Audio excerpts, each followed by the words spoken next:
Bem, vamos dar sequência aqui à nossa disciplina de pesquisa operacional.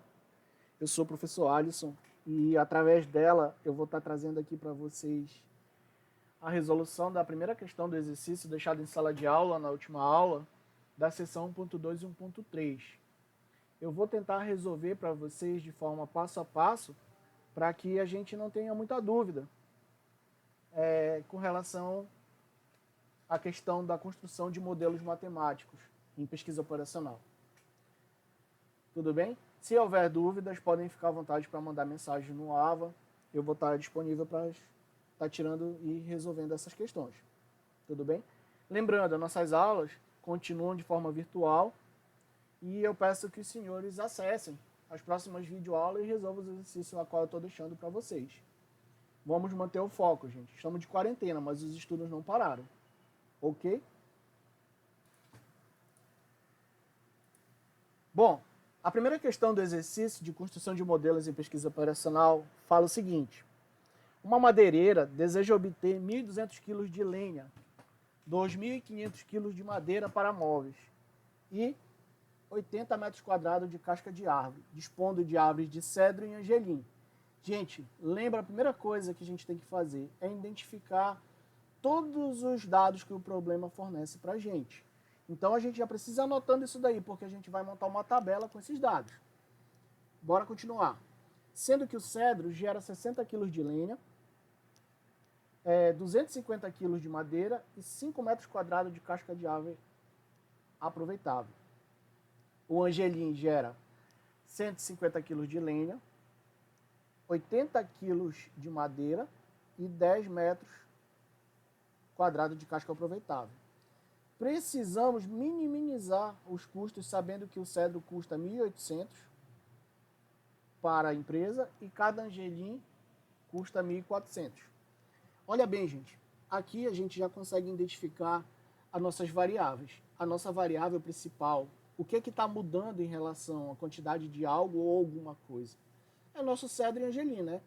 De acordo com a nossa pesagem de cedro, a gente gera tantos quilos de lenha, madeira e casca ou de angelim, a mesma coisa. Sendo que ele tem um máximo aqui, tanto para cada uma delas. Tudo bem? E nós temos um valor monetário. Esse valor monetário é aquilo que a gente vai utilizar para fazer a nossa função objetivo. Mas para facilitar e entender melhor, a gente vai montar a nossa tabela. Só que antes da gente montar a nossa tabela, o que o problema quer? Minimizar os custos, sabendo que cada cedro custa 1.800 e cada angelim 1.400. Qual é o primeiro passo, gente? Identificar primeiro as variáveis, mas vocês precisam saber o que é uma variável, né? Identificar a função objetivo,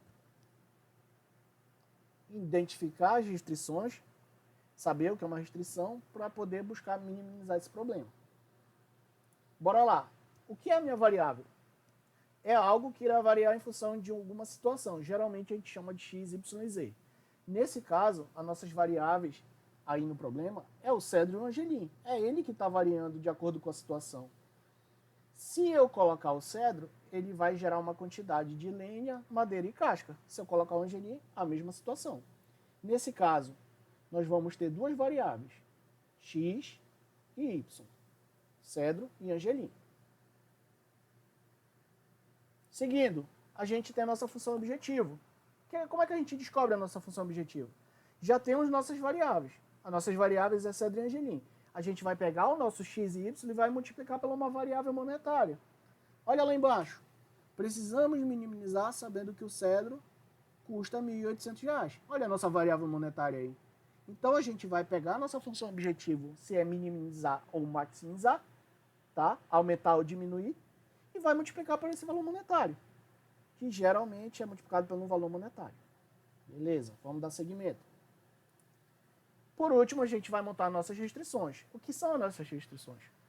É o limite que temos para a nossa função objetivo e que ela não ultrapasse de uma determinada realidade.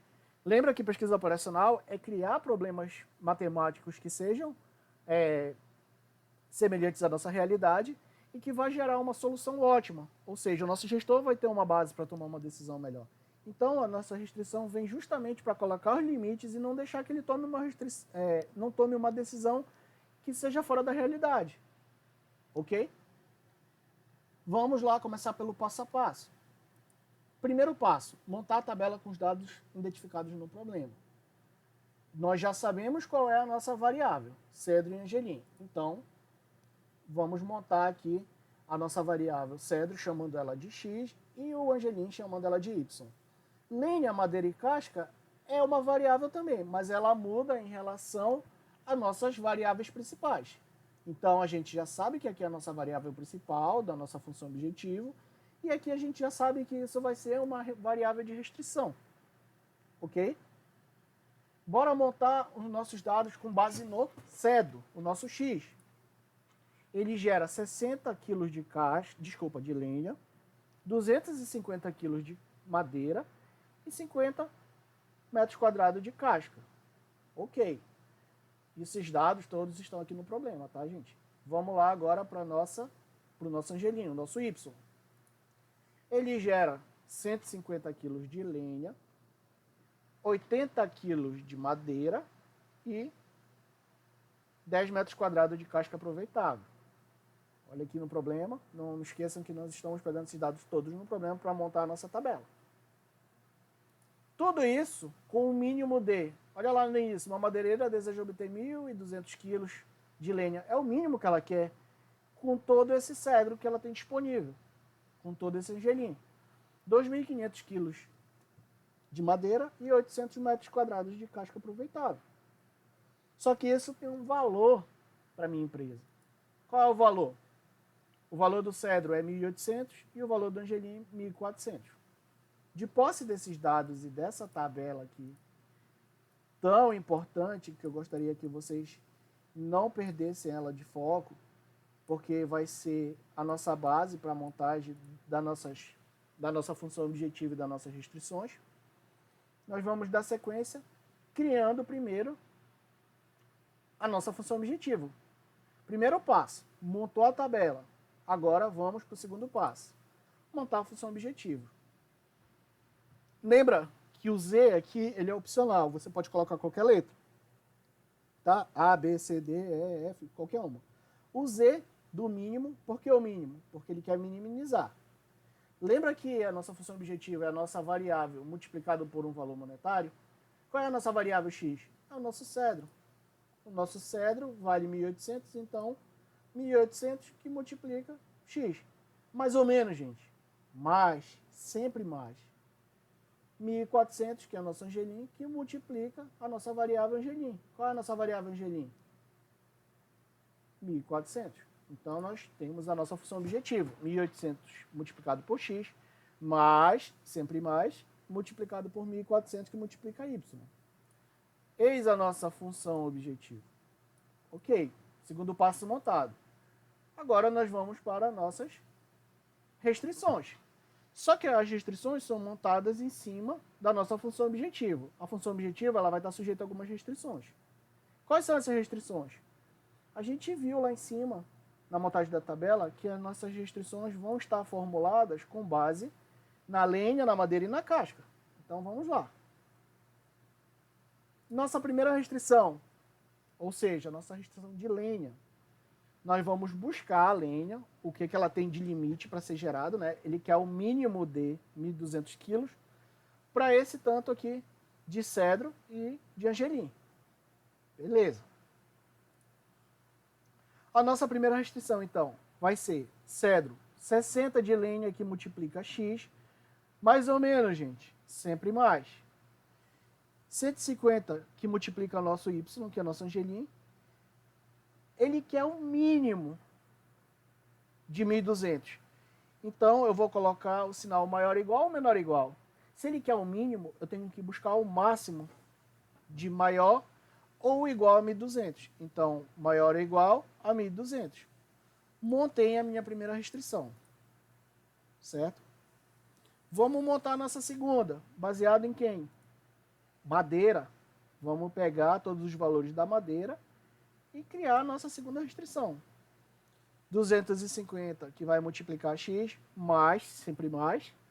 80 que multiplica o nosso y, maior ou igual. Por que maior ou igual? Porque ele quer um mínimo de madeira.